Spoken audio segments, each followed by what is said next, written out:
We've got some breaking news this morning. Indiana State Police are conducting a statewide search for a man accused of shooting an Orange County deputy. Police say 33-year-old Austin Shepers was last seen in West Baden, Indiana, just before 1 this morning. He's described as a white male with brown hair and hazel eyes with tattoos on his neck and another of a cross under his left eye. ISP said he was driving a 2007 Pontiac Grand Prix. Shepers is believed to be armed and dangerous. If you see him, call 911. All right, I want to circle us back to talking about weather now and the precautions and preparations that are getting in place to keep people safe. We got Jim Stratman joining us live outside of Metro Public Works. Jim, the city certainly we know is preparing for the incoming weather. It is top of mind, Grace, for everyone out here at Public Works, and really I think for most people here in the city it's starting to become more top of mind. Now, we already know that Public Works is ready for this. They got 38,000 tons of salt in the salt barn right behind me, and they're going to start pre-treating these roads as soon as they can. It just kind of depends on when the timing is right. And of course, timing very important when it comes to winter storms like this. As Mallory mentioned, we have a bunch of different forms of precipitation that are associated with this storm, and so as long as we don't get a lot of rain beforehand, crews can start pre-treating these roads well in advance of this system, and that would be a big boost. But it is going to, again, depend on all of that timing. Public Works tells us they've actually been preparing for this winter storm since New Year's Eve. This team includes hundreds of members, 160 pieces of equipment, and it's all focused on making sure that the Metro's 110 routes are safe and drivable once the snow starts falling.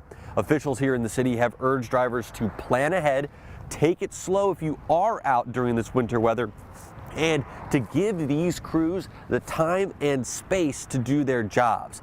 Now, if you take a look right here, we're going to show you all of the snow routes in the city. The focus on this for the snow team here is going to be on what they call arterial roads. Those are the main roads that run through Louisville and see the most traffic. Think roads like Shelbyville Road, Brownsboro Road, Dixie Highway. Now, the roads that connect and feed into those main routes, they're going to be second on the list for these crews. And then the third priority is going to be emergency snow routes, routes leading to hospitals or major local companies. We actually heard from the Public Works all the way back in November as they started to really kind of round out their preparations for this winter season. They say that it's going to take people on and off the roads to keep the city safe.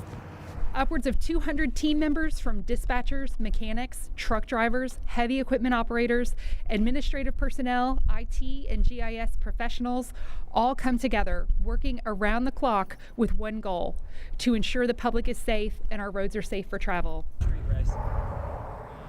Now, if you've been listening to Mallory and Ben over the course of the last several days, have been talking about this winter storm and kind of what they're seeing as it's moving towards us. Still a little bit up in the air, but as long as that rain doesn't come through early, these crews can get out and start pre-treating the roads early on as well, and that could be a big boost. Now, the Public Works Department has not said exactly when they will start treating those roads. It could be as early as today, one would think, but that is still a little bit up in the air. As soon as we have more information on that, we'll be sure to update you both on air and online. Eric, Grace?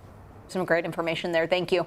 The winter storm is expected to hit southern Indiana, too. Officials in Clark County are readying the streets by spreading brine and working with emergency management crews. But they still want you to be prepared if you do plan to hit the road. If you must travel, you should tell somebody your plans. Tell somebody what time you expect to arrive. That way, if you break down, your car breaks down, somebody knows to go out looking for you. But reduce your speed, pay extra attention, drive carefully if you must get out and travel. Clark County officials are also asking residents to avoid parking in the streets. That'll allow plows the space to clear the roads. They remind you primary roads will be cleared first for emergency vehicles. According to the National Weather Service, travel is expected to become slick and hazardous Sunday into Monday. Our team will be working to track the storm and give you the latest information to keep you safe once it does reach Kentuckiana. Download the WHAS11 News app for all of those updates. 6:07 now. A judge lowered the bond for a man charged with shooting a Family Dollar store employee. His name is Christopher Ewing. He appeared in court for the first time yesterday. His bond was originally set at $500,000, but a judge reduced that to $250,000. Ewing is charged with assault after Metro Police say he confessed to shooting an employee outside the store on Taylor Boulevard in South Louisville. That victim is expected to survive. Ewing remains in jail at Metro Corrections. He's expected back in court a week from today. So we now know where medical marijuana will be sold in Louisville. There will be 2 locations in the city. Could be months, though, before the new storefronts open their doors. WHAS 11's Alex Goldberg has the story. Really? We showed medical marijuana patient Jennifer Dunnigan where she'll be able to purchase medical marijuana in Louisville. It's going to be probably late summer, fall, I think, before we'll really have the dispensaries that are actually open that we can go to locally. WHAS 11 News has learned the locations of the 2 cannabis dispensaries chosen in a lottery last month. One of them is this storefront at 2401 Bardstown Road in the Highlands. The other, 9736 3rd Street Road near Valley Station. WHAS 11 News obtained the exact Louisville locations of the dispensaries through an open records request of the official state application form, which lists the exact address. But no one is racing there just yet. They haven't even had time to grow it.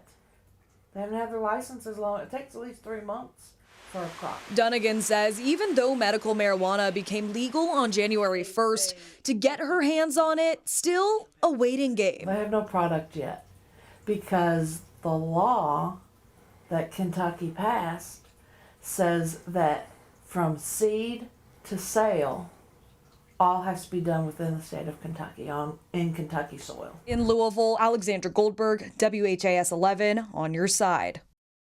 As of January 1st, eligible patients are able to apply for medical cannabis cards with the state of Kentucky. To access the online registry of available doctors and nurses, we've got a link for you in this story under the Health tab on our website.